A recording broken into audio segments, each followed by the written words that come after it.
name's Natasha and I'm here today to talk to you about money. Today I want to focus on one aspect of money, and that's saving it. Okay, so why would we want to save money? You may want to save it long term for your long-term goal, maybe for a college fund or for a car, or you may think more short term for something you want now.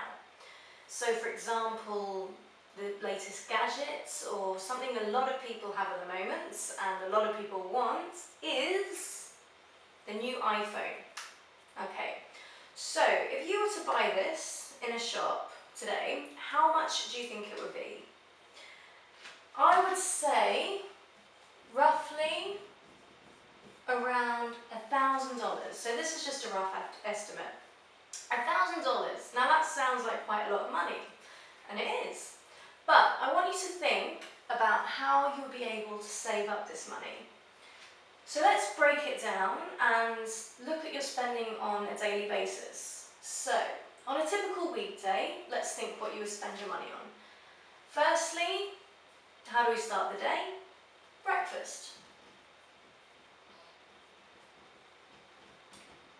Okay, some of you may have breakfast at home, but I'm sure there's a lot of you who on the way to school may buy a muffin or a coffee. A lot of us do. Okay, so a coffee and a muffin, how much do you think you'd be looking at?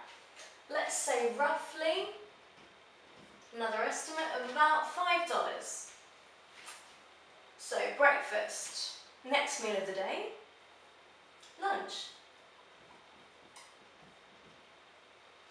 So if you weren't to bring in your own lunch, obviously you would buy it.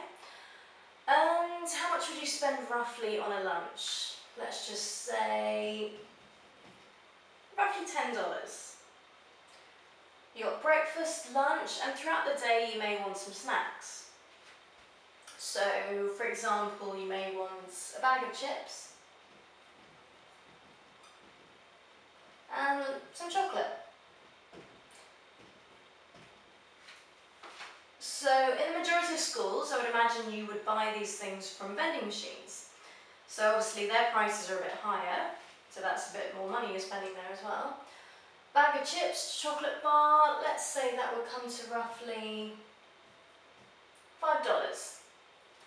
So just from those three things alone, that in total would be a daily spending of $20. Now they don't seem like very much, but as you can see, it all adds up. So that's $20 a day. On a full week, we're looking at $100. So over time, that $20 gradually builds up. By the end of the month, it would be $400. You're getting closer each time to your target of $1,000, which at the beginning seemed like so much. But like I said, as you break it down, it's not that hard to save it up.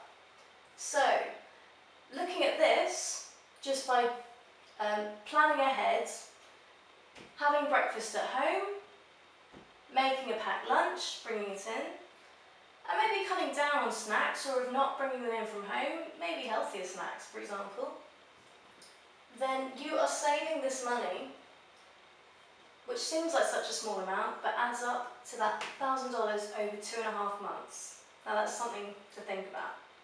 Okay, thanks very much.